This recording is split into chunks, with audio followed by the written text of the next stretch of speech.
Halo Civil Society, selamat datang kembali di Baca Lantang Radio. Kali ini aku akan melanjutkan kembali satu novel yang sedang aku baca, yaitu adalah Kronik Pembunuhan Selma yang ditulis oleh Akhyat Sulhan, dan saat ini kita telah memasuki chapter 2. Langsung saja, kita mulai.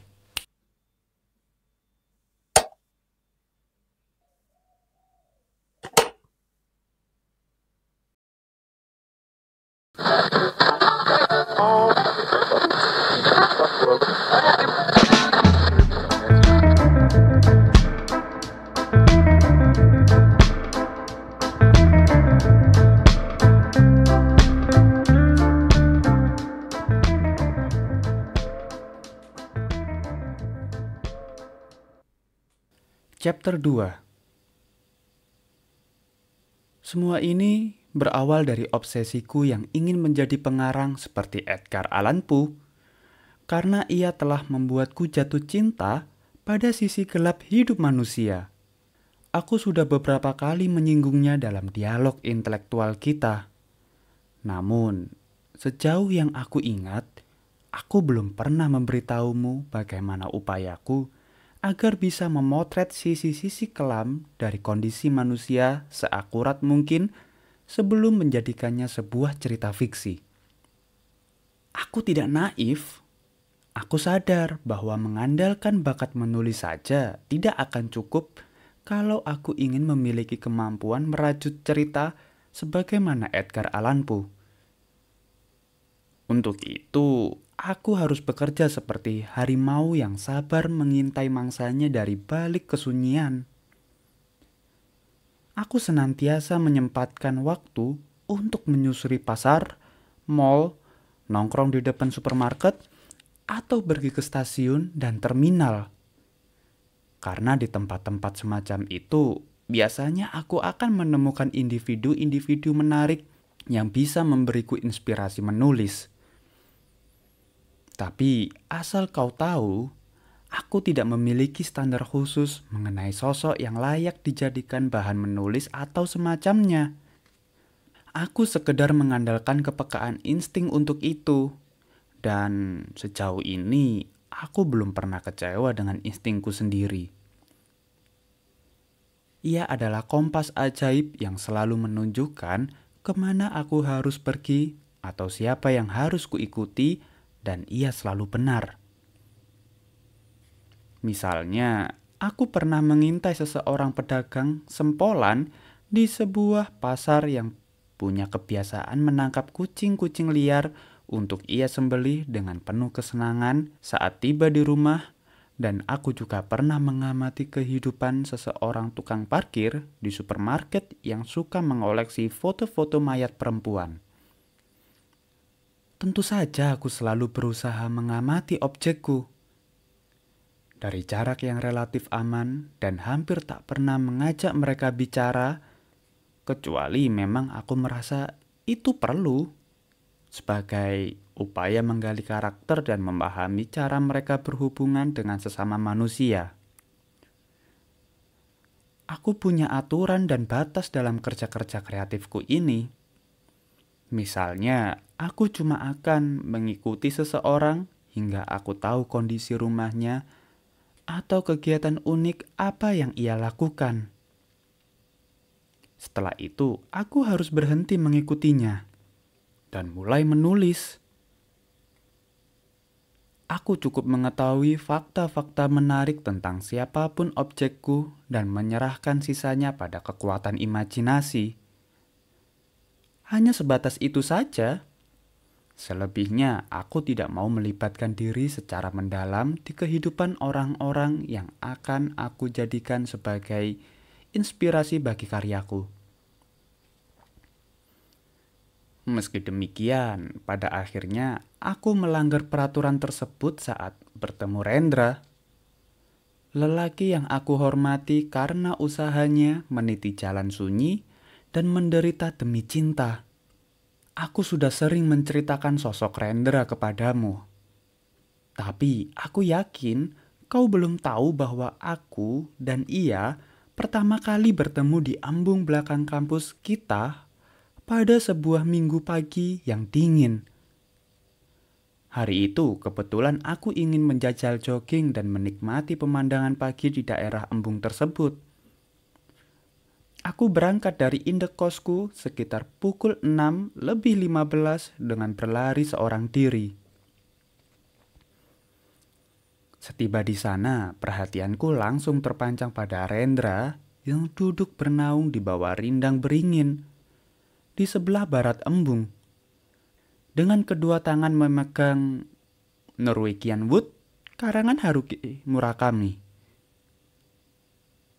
Seperti seorang suci yang tiba-tiba memperoleh bisikan gaib.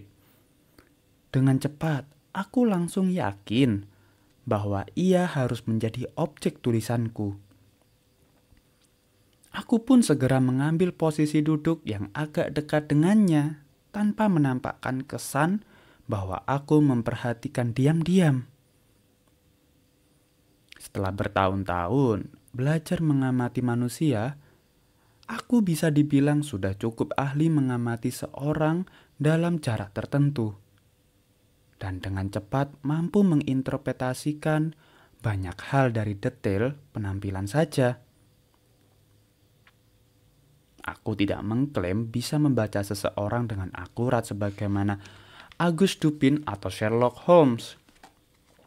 Tapi paling tidak kegiatan tersebut cukup membantuku dalam memetakan kemungkinan-kemungkinan dan mengawali fokus cerita yang aku tulis.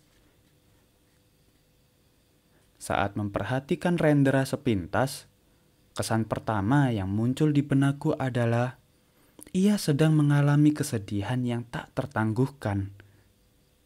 Kau bisa melihat itu dari wajahnya yang agak pucat dan kelopak matanya yang membengkak. Aku menduga sudah berhari-hari ia kesulitan tidur dan menangis tiap malam.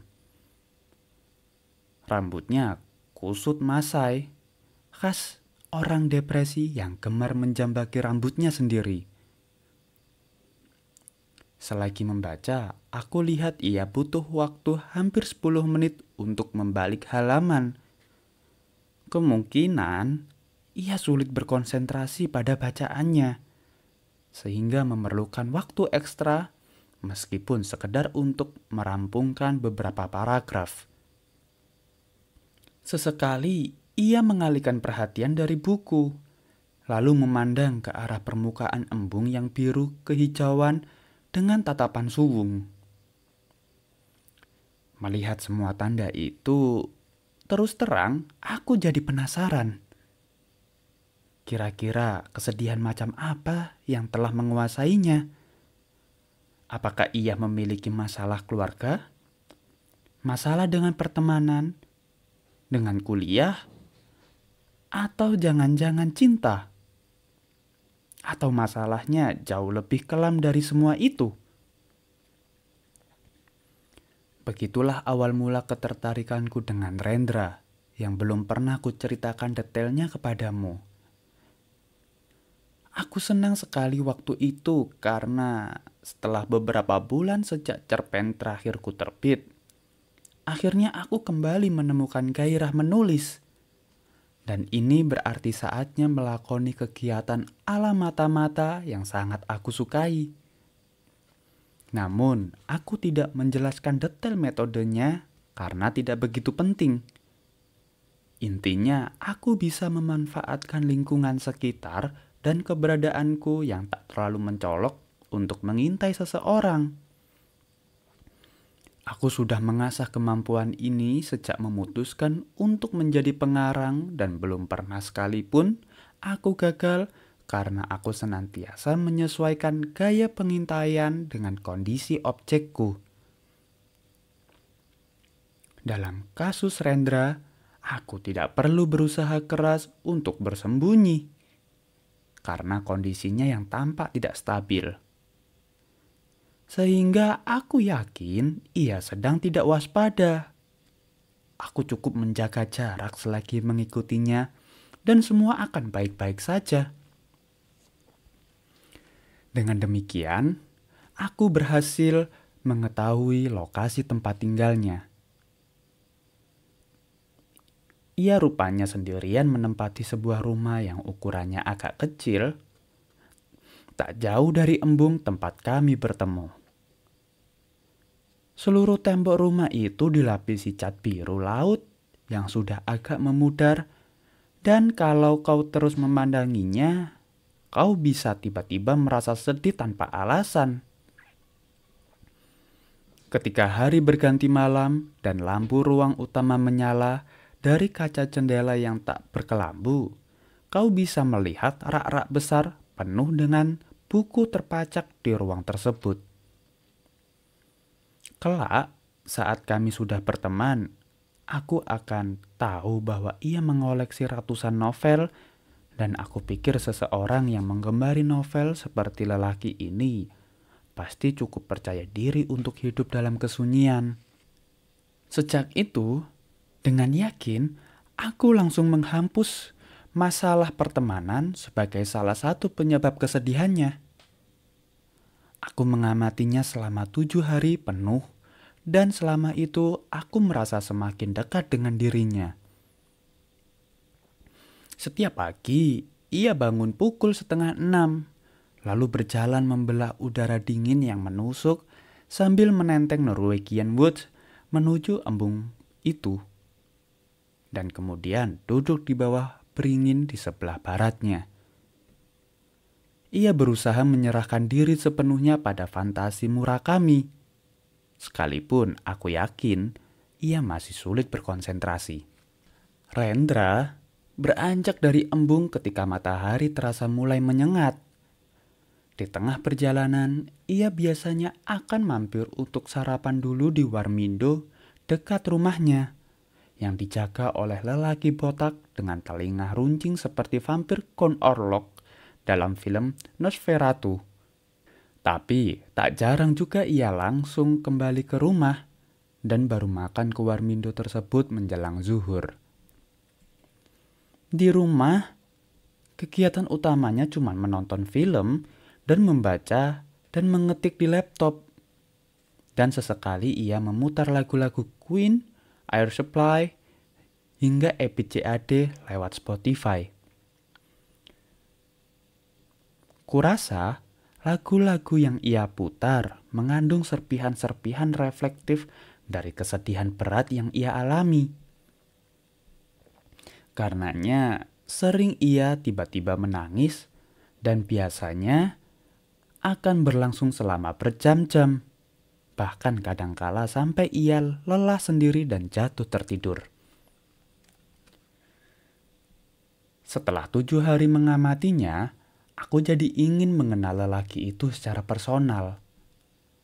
Aku pikir ada sesuatu tentangnya yang mengingatkanku pada diri sendiri, sehingga aku merasa terkoneksi dengannya. Aku belum pernah mendapati hal serupa terhadap objek-objekku sebelum ini. Jadi, aku putuskan untuk membuat perkembangan lebih jauh dengan Rendra. Tapi, aku pun baru mengajak lelaki itu berkenalan pada hari ke-10 pengamatan. Aku mengurangi kegiatan mata-mataku pada hari ke-8 dan menghabiskan lebih banyak waktu selama 2 hari untuk membaca ulang novel-novel Murakami yang kumiliki, sebagai modal agar bisa memperoleh perhatiannya, sebagaimana percakapan membawa kami nantinya. Aku merasa harus mengawali itu dari Murakami. Aku tahu kemungkinanku bisa menjadikannya teman tidaklah besar, dan aku harus bersiap dengan kemungkinan menulis tentang Rendra dari pengamatanku yang apa adanya. Bagaimanapun, tampang lelaki itu seperti berkata, "Menjauhlah dariku kau keparat." Dan sejauh pengamatanku, ia sama sekali tidak berhubungan dengan manusia manapun dalam arti yang sebenar-benarnya. Kali ini aku butuh sedikit keberuntungan. Hari itu aku perlahan mendekat ke arah Rendra dan kemudian duduk di sampingnya setelah melakukan sedikit gimik berlari-lari kecil di sekitar embung. Sebagai pembuka obrolan, aku melempar sanjungan untuk Norwegian Wood, bilang bahwa itu novel bagus dan hanya orang yang gemar memaknai segala sesuatu secara mendalam sajalah yang menyukainya. Tentu saja, aku sekedar membual tentang hal itu. Tapi tampaknya caraku ini berhasil. Lelaki itu menoleh sebentar ke arahku dengan raut wajah, seperti ingin memastikan apa yang baru saja aku katakan. Kemudian ia tersenyum dan bilang bahwa ia sudah membaca Norwegian Wood sebanyak 5 kali dan selalu menemukan hal baru di dalamnya. Aku menimpali dengan berkata, ia juga pasti akan suka dengan karya Murakami yang lain seperti Man Without Woman atau Kafka atau Suguru Tazaki, dan ketika ia meminta rekomendasiku untuk buku lanjutannya setelah Norwegian Wood, aku menyarankan agar membaca Man Without Woman dengan alasan filosofis yang aku buat-buat tentang bagaimana Murakami lewat buku tersebut berusaha menggambarkan berbagai jenis kesunyian dalam diri lelaki. Aku bahkan menawarinya untuk meminjam dariku saja. Singkat cerita, kami pun saling mengenalkan diri satu sama lain setelah panjang lebar membicarakan karya-karya Haruki Murakami. Sebenarnya aku berniat mengakhiri obrolan begitu kami saling mengenalkan diri. Tapi rupanya lelaki itu seperti enggan mengakhiri obrolan. Ia berusaha agar satu topik bisa memasuki topik selanjutnya. Sehingga aku jadi sungkan untuk menyela dan pamit. Ia sepertinya membutuhkan teman untuk bicara.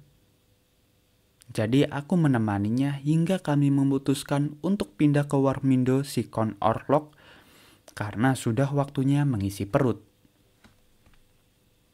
Begitulah perjumpaan awal kami.